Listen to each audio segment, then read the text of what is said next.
If the Houston Texans have designs on heading all the way to New Orleans, hoisting the Lombardi Trophy, and winning a Super Bowl, these players will have to be big-time performers for them. And yeah, we know about C.J. Stroud and Tank Dell and Nico Collins and Stefon Diggs and Will Anderson and Daniil Hunter and Azeez Al-Shire and Derek Stingley. We know those players have to perform well, but these players have to perform as well when they're given the opportunity, and that's the backup players. That's right. For a Texans team that made a lot of headlines this offseason and improved a lot of spots, got better overall at defensive end, got better at starting linebacker, added some depth at some key spots, got better in the wide receiver room. Backup players are going to be super important for the Houston Texans. The Texans, if they have designs on playing in the Super Bowl, will play one of the longest seasons in recent memory. Their season starts in the middle of July and could end in February. That is a lengthy season.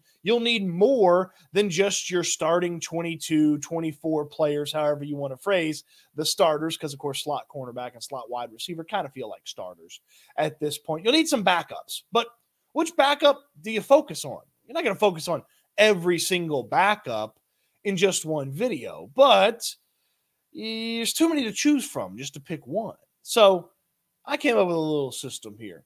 I got a little wheel with some backups that need to perform well when the opportunity is presented to them, and we'll pick out 4 via the wheel and discuss them here in this video. A little randomness and uniqueness to this video.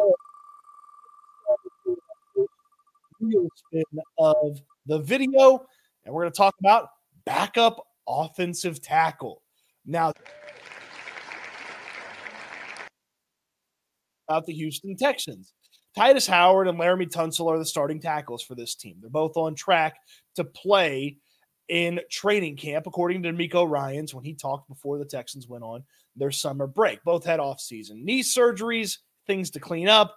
Titus Howard coming back from a more serious one. Tunsil battled through it all year, had to clean up here in the offseason. But those are the starters. That's the dudes at left tackle and right tackle. But they both have an injury history. I mean, Titus Howard started last year injured, got hurt in the middle or towards the back end of the year after dealing and playing through the injury. Same with Laramie Tunsil. He played through a tough injury last year. So who are the backup tackle options for this team? Well, there's 2 names that jump off the page. One is Charlie Heck, who's still on this team after playing last year. Now, Heck had a slow start to his season because he wasn't even healthy till the middle part to the back part of the season. And once he got out there, it didn't look very good for Charlie Heck. He didn't play very well in his opportunities filling in for the Houston Texans. He primarily played right tackle.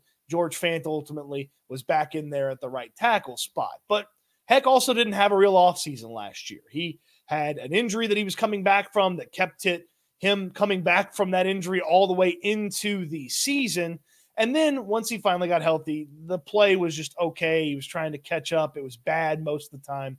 And this has been a real offseason for Charlie Heck. He comes in, the team brought him back, so there's at least a little bit of faith and belief in him. So they brought him back, and he's a factor in the backup tackle conversation. He's one of the only guys with some sort of significant experience playing offensive tackle in the NFL as well. So he's the first name that comes to mind with backup tackle. And I don't love the idea of him having to go out there and play left or right tackle, just like I don't love the idea of the other backup tackle name having to play right away. And that's Blake Fisher, the second-round pick, the second-round selection that the Texans made in this past year's draft. Look, Fisher was thought to be a future first-rounder if he'd stuck around in college one more year. So maybe getting in the NFL system already has him more equipped and more ready to be a factor right away should his number get called because Laramie Tunsil or Titus Howard aren't able to play because of an injury. And Fisher played mostly right tackle at Notre Dame, though he does have left tackle experience. But backup tackle is a scary spot for the Texans. Now, George Fant was added as training camp was getting going. There should be worthwhile options out there somewhere if the Texans aren't happy with Heck, Fisher, and some of the other options that they have. But that's something to keep an eye on over the course of the season and maybe even training camp, as maybe Tunsil and Howard need to kind of work into ultimately the amount of workload that they're going to have, and that's backup offensive tackle. So that's one to pay attention to. Let's get the backup offensive tackle off the list and swing through the wheel of names yet again. for Texans backups. Let's see who it lands on here.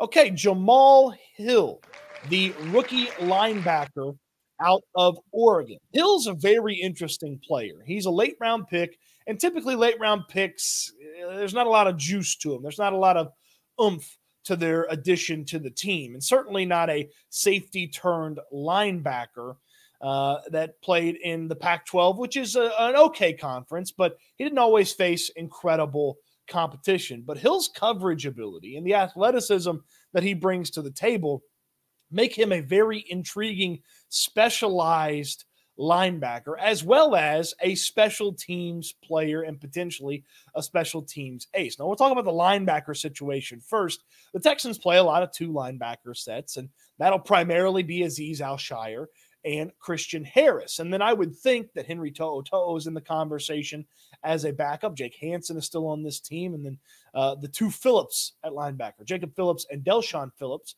are also guys that are options at linebacker as well. So how does the rookie kind of fit in? Well, again, I mentioned it. He's a former safety turned into a linebacker. So what does that mean for the Texans? Well, you would think coverage skills are what you think about with safety turned linebacker, and still learning the position. But linebackers, I always feel just a tiny bit better about a linebacker on the Houston Texans because that's DeMeco Ryans' position. Okay. And they changed linebacker coaches. They brought in linebacker coach that DeMeco Ryans had when he played in the NFL. DeMeco's got a special place in his heart for those linebackers. And there's two really, really good standards to kind of follow and pay attention to in Azeez Al-Shaair and Christian Harris for the rest of the linebackers in the linebacking room. So for a rookie like Hill, hey, you're a specialized linebacker. You're out there in coverage, and watching him in some of the 7-on-7 reps from OTAs and minicamp, he looks like a guy that can mix up right away with some tight ends,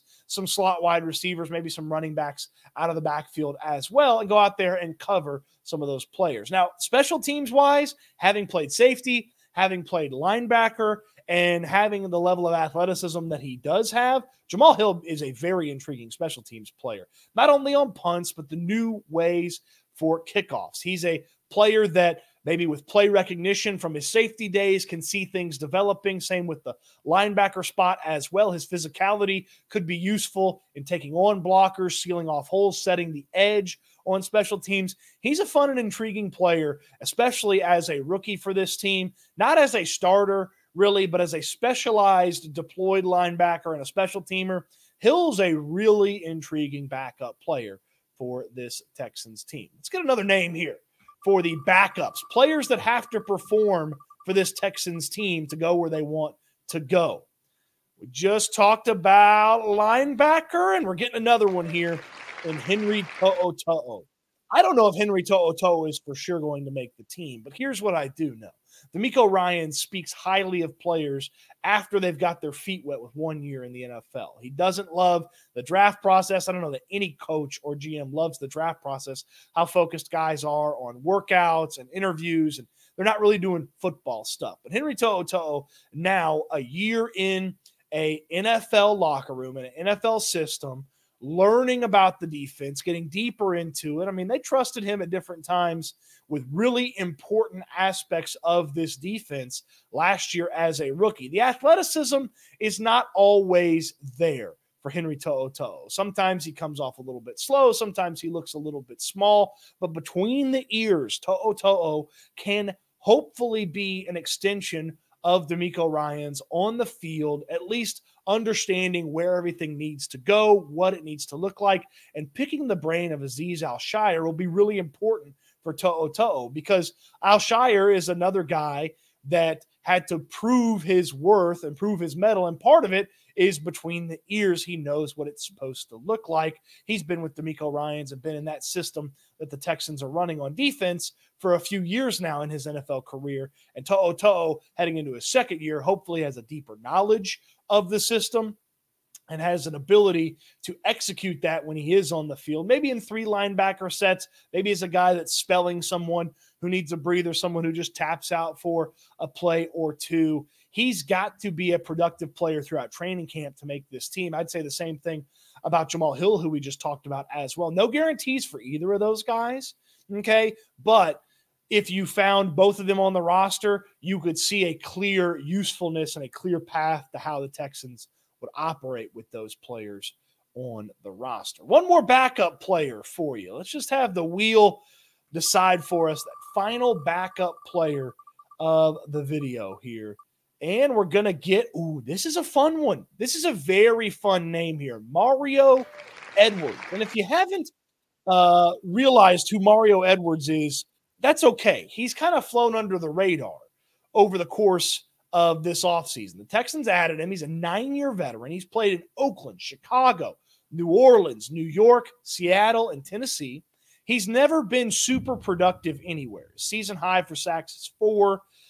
He had 2 sacks last year for Seattle playing defensive end, but he can play all over the defensive line.